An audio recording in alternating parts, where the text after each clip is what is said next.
بسم اللہ الرحمن الرحیم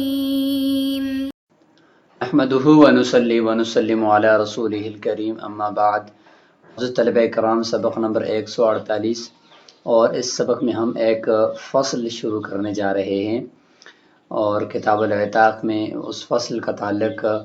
عتق غیر اختیاری کے ساتھ ہے۔ ابھی تک جو ہم سبق پڑھ رہے تھے وہ عتق اختیاری تھی، اور اب عتق غیر اختیاری کا مرحلہ آ گیا ہے، اور اس کی چند صورتیں ہوں گی۔ فصل کا خلاصہ بھی ہم کریں گے، اور ساتھ ہم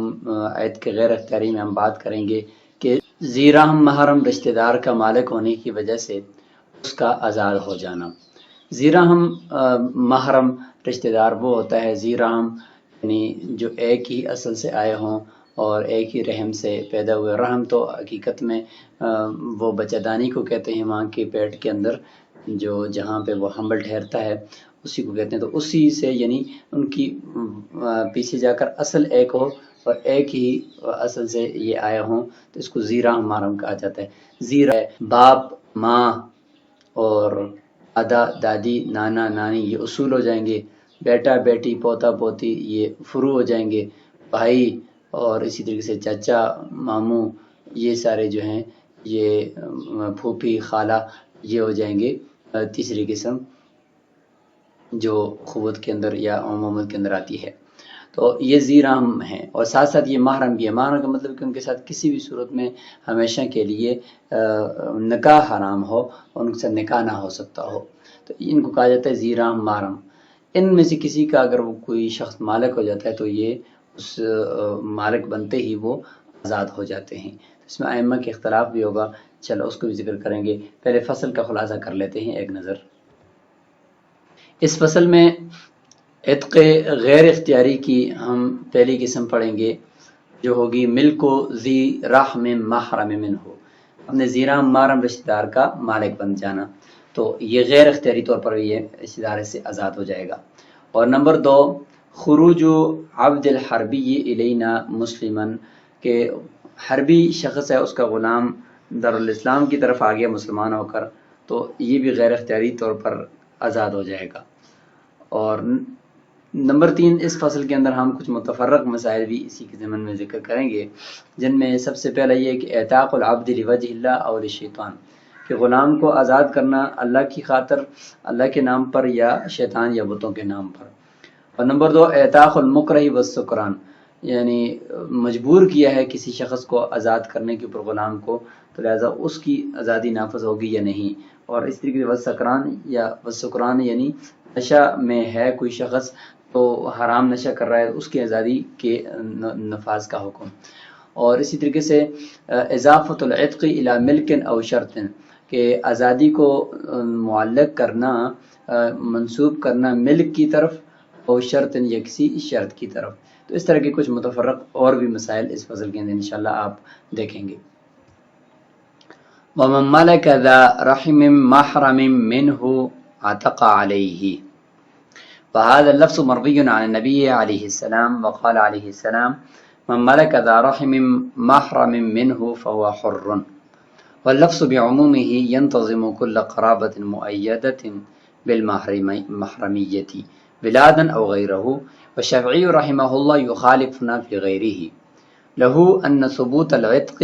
من غير مرضاة المالك ينفيه القياس أو لا يقتضيه، والأخوة ما يضاهيها نازلة، والأخوة وما يضاهيها یہاں پہ وہ رہ گیا ہے، نازلة عن قرابة الولاد، فامتنع الإلحاق أو الاستدلال، ولهذا امتنع التكاتب على المكاتب في غير البلاد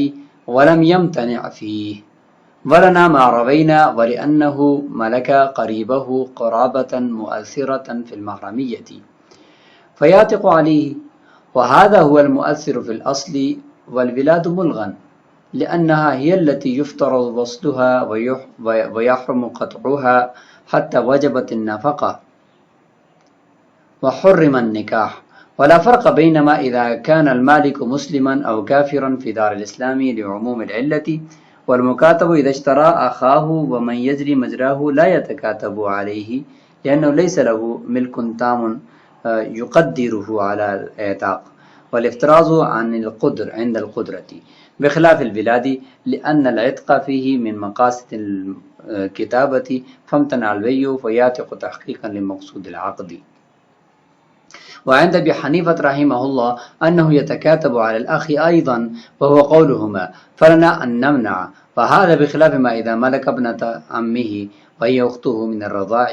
لأن المحرمية ما ثبتت بالقرابة والصبي جعل أهلا لهذا العتق وكذا المجنون حتى عتق القريب عليها عند الملك لأنه تعلق به حق العبد فشابه النفقة. تو یہ پوری عبارت آپ کے سامنے آ گئی. اب ساتھ ساتھ اس کی تشریح بھی کرتے ہیں اور اس کا ترجمہ بھی کرتے ہیں.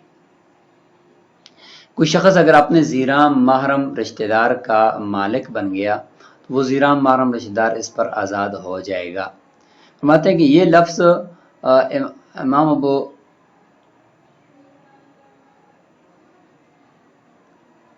رسول اللہ صلی اللہ علیہ وسلم سے مروی ہے اور رسول اللہ صلی اللہ علیہ وسلم نے فرمایا من ملک ذا رحم محرم منہ فہو حر. مختلف الفاظ ہیں. امام احمد بن یعنی مسند احمد کے اندر ذکر کیا ہے. سمرہ بن جندب کی یہ روایت ہے کہ من ملک ذا رحم محرم فہو عتیق. اس طریقے سے امام ترمذی نے اور اس طریقے سے سنن ابو داؤد میں بھی یہ روایت موجود ہے حسن عن سمرہ سے کہ من ملک ذا رحم محرم فہو حر. تو یہ پہلی قسم غیر اختیاری عتق کی چل رہی ہے. تو فرماتے کہ واللفظ بعمومہ ینتظم کل قرابۃ مؤیدۃ بالمحرمیۃ ولادا وغیرہ، کہ یہ جو لفظ ہے کل یا من ملک ذا رحم محرم منہ فہو حر، تو یہ عموم کی وجہ سے ہر قرابت کو شامل ہوگا، ہر ایسی قرابت مؤیدۃ بالمحرمیت جو محرمیت کے ساتھ مؤید کی گئی ہو اور مقید کی گئی ہو، چاہے وہ ولادت کا رشتہ ہو یعنی اصول ہوں یا فروع ہو زیرام محرم کا رشتہ داری میں، او غیر ہو یا اصول فروع نہ ہو لیکن اس کے علاوہ یعنی بھائی یعنی اخوت ہو یا عمومت ہو لیکن زیرام محرم ہیں، جیسے کہ بھائی ہے، بہن ہے، چچا ہے، پھوپھی ہے، خالہ ہے، ماموں ہے، تو یہ زیرام بھی ہیں، محرم بھی ہیں. تو چاہے ولادت والا رشتہ ہو یا غیر ولادت والا سب کو یہ شامل ہے. لیکن امام شافعی رحمۃ اللہ یخالف فی غیرہ، غیر ولادت کے اندر وہ ہمارے ساتھ مخالفت کرتے ہیں اور وہ فرماتے ہیں کہ صرف ولادت والا جو رشتہ ہے اس کے اندر یہ زیرام محرم ہونے کی وجہ سے وہ آزاد ہوگا، دوسرے نہیں ہوں گے مالک بننے کی وجہ سے. ان کی دلیل یہ کہ ان ثبوت العتق من غیر مرضات المالک ینفی القیاس او لا یقتضی، کہ یہ جو آزادی نافذ ہوتی ہے تو اس آزادی کا ثبوت مالک کی اجازت کے بغیر اور اس کی رضامندی کے بغیر جو ہو رہا ہے اس کا قیاس نفی کرتا ہے. قیاس اس کو نہیں مانتا. قیاس کا تقاضا تو یہ ہے کہ قیاس اس کا تقاضا ہی نہیں کرتا. قیاس کا تقاضا اور اس کا مقتضا تو یہ ہے کہ کوئی شخص اپنی رضامندی سے اپنے اختیار سے کسی اپنے غلام کو آزاد کرے، جبکہ یہاں پہ غیر اختیاری طور پر آزاد ہو رہا ہے. تو اس لیے فرماتے ہیں کہ صرف یعنی ولادت کا جو رشتہ ہے اسی کی وجہ سے تو آزاد ہوگا مالک بننے سے، لیکن غیر ولادت یعنی بھائی یا چاچا وغیرہ سے نہیں ہوگا. اس لیے فرماتے ہیں کہ والاخوۃ وما یضاہیھا، اس طریقے سے اخوت اور اس کے مشابہ جو دوسرے ہیں جیسے کہ عمومت ہے یعنی چاچا یا پھوپھی یا خالہ، تو یہ جو رشتے ہیں نازلۃ عن قرابۃ الولاد، یہ ولادت کا کی جو قرابت ہے اس سے کم درجے کے ہیں. یعنی ظاہر اصول اور فروع یہ سب سے زیادہ قریبی قرابت ہوتی ہے، اس کے بعد پھر وہ بھائی یا چچا ہوتے ہیں. تو لہذا قرابت والا جو ولادت کی جو قرابت ہے وہ اس میں شامل ہوگی اس حدیث کے تحت، لیکن دوسری نہیں ہوگی. فامتنع الالحاق او الاستدلال، بس اس کو یعنی اخوت والی جو قرابت ہے اس کو ولادت والی قرابت کے ساتھ لاحق کرنا ممنوع ہو گیا، یا دوسرے یہ کہ اب الاستدلال یا اس نص سے من ملک ذا رحم محرم منہ عتق علیہ یا عتق علیہ، اس سے استدلال کرنا بھی ممنوع ہو گیا کیونکہ یہ قریب نہیں ہے، دور کے ہیں اور دوسرے کے کم درجے کے. ولہذا امتنع التکاتب علی المکاتب فی غیر الولاد ولم یمتنع فیہ. دلیل ایک دیتے ہیں امام شافعی رحمۃ اللہ کہ اسی وجہ سے اگر مکاتب ہے تو مکاتب اگر اپنے رشتہ دار کو خریدتا ہے اگر بھائی کو خرید لیتا ہے تو بھائی اس کے ساتھ مکاتب نہیں بنتا. تو جب بھائی اس کے ساتھ مکاتب نہیں بنتا تو اسی طریقے سے اگر کوئی شخص اپنا غلام اپنے بھائی کو خرید بھی لے تو وہ اس کی وجہ سے آزاد بھی نہیں ہوگا، کیونکہ مکاتب خریدتے تو مکاتب کے ساتھ تو اس کو مکاتب بننا چاہیے نا، لیکن وہ مکاتب نہیں بنتا. ولادت کے علاوہ ہاں اگر ولادت میں اگر کوئی آدمی اپنے اصول یا فروع کو خرید لیتا ہے ولادت کے رشتے میں، تو اس میں پھر وہ خریدتے ہی اگر وہ مکاتب ہے تو وہ خرید کر جس کو لے کر آیا جائے، وہ بیٹا ہے اس کا یا بیٹی ہے یا باپ ہے یا دادا ہے، تو وہ بھی اس کے ساتھ مکاتب بن جاتے ہیں. اس سے پتہ چلا کہ ولادت کے علاوہ کا جو رشتہ ہے وہ زیرا محرم بھی ہو پھر بھی اس کو خریدنے سے وہ آزادی نافذ نہیں ہوگی. فلم یمتنع فی، اور ولادت کے اندر یہ ممتنع نہیں ہے کہ مکاتب ہے، مکاتب نے اپنے بیٹے کو خرید لیا یا اپنے باپ کو خرید لیا تو وہ باپ اس کے ساتھ مکاتب بن جاتے ہیں. احناف فرماتے ہیں کہ ایک تو ہمارے پاس یہ روایت ہے جو ہم نے کی ممارا گزارا ہمارا من عتق علی، اور دوسری یہ کہ ولی انہ ملک قریبہ قرابۃ مؤثرۃ فی المحرمیۃ فی عتق علی، کہ یہ شخص اپنے قریبی رشتہ دار کا مالک بن گیا، یعنی بھائی کو خریدنے کی صورت میں، اور قرابت بھی ایسی ہے کہ جو محرمیت کے اندر اثر انداز ہوتی ہے، کیونکہ ایسی قرابت ہے جس کی وجہ سے نکاح حرام ہے، لہٰذا اس وجہ سے وہ رشتہ دار آزاد ہو جائے گا، چاہے بھائی ہے یا چاچا ہے. وَهَذَا هُوَ الْمُؤَثِّرُ فِي الْأَصْلِ، یہی جو قرابت ہوتی ہے جو محرمیت کے اندر مؤثر ہوتی ہے، یہی ادھر اصل میں بھی ہے، یعنی ولادت کے اندر بھی یہی قرابت ہے جو محرمیت کے اندر چونکہ مؤثر ہے تو اسی کی وجہ سے وہ آزاد بھی ہوتا ہے. والولاد ملغن، اور یہ جو ولاد کا جو بیچ میں آپ فرما رہے ہیں کہ بھئی اصول اور فروع کی وجہ سے زیرا محرم بنتا ہے اور بھائیوں کی وجہ سے بنتا ہے، اور بھائیوں کی وجہ سے یعنی اخوت کی وجہ سے جو بنتا ہے وہ کمزور ہوتا ہے، ولادت کی وجہ سے جو بنتی ہے قرابت وہ قوی ہوتی ہے، تو فرماتا ہے کہ ملغن یہ تو ایک زائد ہے، ولادت تو ایک زائد ہے. اصل تو وہاں اصول اور فروع کے اندر بھی جو قرابت ہے وہ مؤثر جو ہے وہ اسی وجہ سے ہے کہ نکاح حرام ہے. لأنها هي التي يفترض وصلها ويحرم قطعها، فرماتے ہیں کہ یہی یعنی قرابت جو محرمیت کے اندر مؤثر ہوتی ہے کہ ایسا رشتہ دار جس کے ساتھ نکاح ہمیشہ ہمیشہ کے لیے حرام ہے، تو اسی قرابت کو جوڑنے کا حکم آیا ہوا ہے اور اسی کو قطع کرنے کی حرمت آئی ہوئی ہے. تو اصل تو یہی ہے، چاہے اصول و فروع ہو یا اخوت یا عمومت کا جو رشتہ ہے وہ ہو.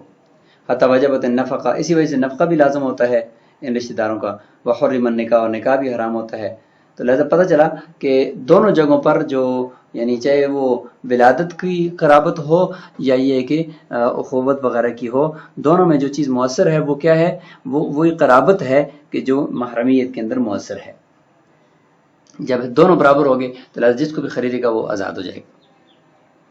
فلا فرق بینما اذا كان المالک مسلما او کافرا، اس میں کوئی فرق نہیں ہے کہ خریدنے والا جو مالک ہے مسلمان ہو یا کافر ہو، فی دار الاسلام، بشرطے کہ وہ دار الاسلام کے اندر ہو. لعموم العلت، علت عام ہے، وہ یہی ہے کہ اپنے رشتہ دار کو اپنے زیرا محرم کو خریدے گا تو بس وہ آزاد ہو جائے گا. والمکاتب اذا اشترى اخاہ ومن یجری مجراہ لا یتکاتب علیہ. اب آتے ہیں کہ مکاتب اگر اپنے بھائی کو خریدتا ہے تو وہ بھائی اس کے ساتھ یا بھائی کے مقام جو دوسرے چاچا ہے یا خالو یا خال یعنی ماموں ہے تو وہ اس کے ساتھ مکاتب نہیں بنتے، کیونکہ لأنه ليس له ملک تام يقدره على الاعتاق، کیونکہ مکاتب کی خود ملکیت تام نہیں ہے کہ جو اس کو آزاد کرنے کے اوپر قدرت دے. والافتراض عن القدرتی عند القدرتی، اور یہ جو مسئلہ ہم نے فرض کیا ہوا ہے کہ کوئی شخص اگر اپنے زیرا محرم رشتہ دار کو خرید لے تو وہ اس سے آزاد ہو جائے گا، اس کا مطلب یہ کہ خود اس کو آزاد کرنے کی اہلیت بھی ہو، اور کوئی جو مکاتب ہے اس کو خود ابھی آزاد کرنے کی اہلیت نہیں ہے. اس لیے فرماتے ہیں کہ یہ اس وجہ سے اخوت اور عمومت وغیرہ کے رشتہ داری میں اگر ان کو خریدے گا تو وہ اس کے ساتھ مکاتب نہیں بنتے. امام شافعی رحمۃ اللہ کو جواب بھی ہوگا کہ انہوں نے فرمایا تھا کہ